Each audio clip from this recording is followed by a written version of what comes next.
Throughout history, there have been many pandemics around the world: measles, malaria, cholera, the flu. So how does a common disease turn from an outbreak into a pandemic? Any ideas? People's general health and how close they live to each other can be major factors in the spread of disease, can they?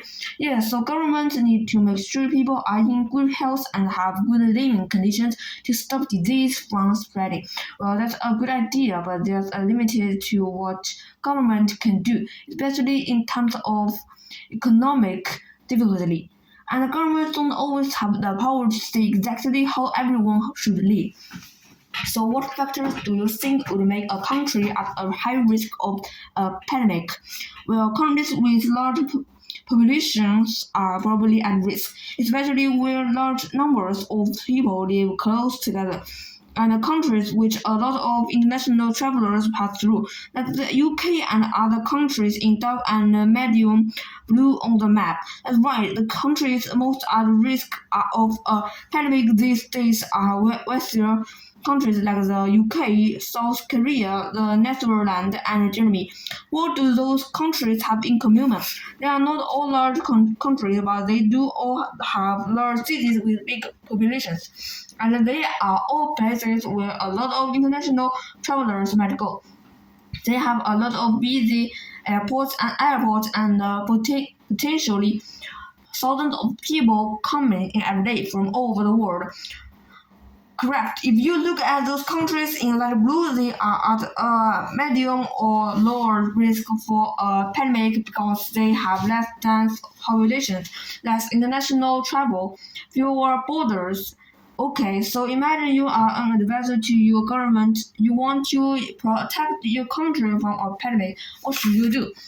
You should give everyone a vaccine. A vaccine? Okay, good idea. Can anyone explain what's that is? It's a kind of medicine, isn't it? Yes, sort of. Most medicines are given to patients after they develop an illness to help their recovery. But a vaccine is different. The vaccine provides disease prevention. If people have the flu vaccine, they often don't become infected.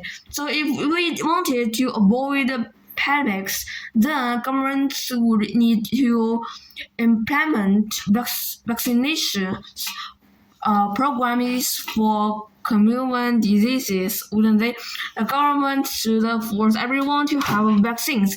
They should give a vaccine to people as soon as an outbreak occurs, because prevention is generally much easier than treatment. When governments focus on the prevention of disease, pandemics become very rare.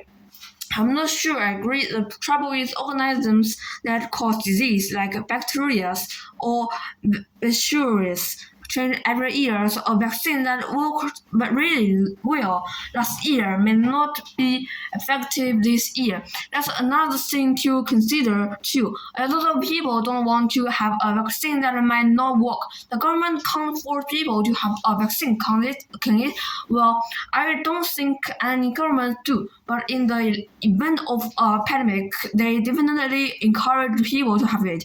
And a lot of people do. People don't want to contract a disease, don't they? Do they? So other than vaccination, what other ways are there of stopping the spread of disease? International travel is a big risk to a disease spreading quickly. We shouldn't allow people with disease into the country. I'm not sure I agree. The trouble is most people spread disease before they even know they have them.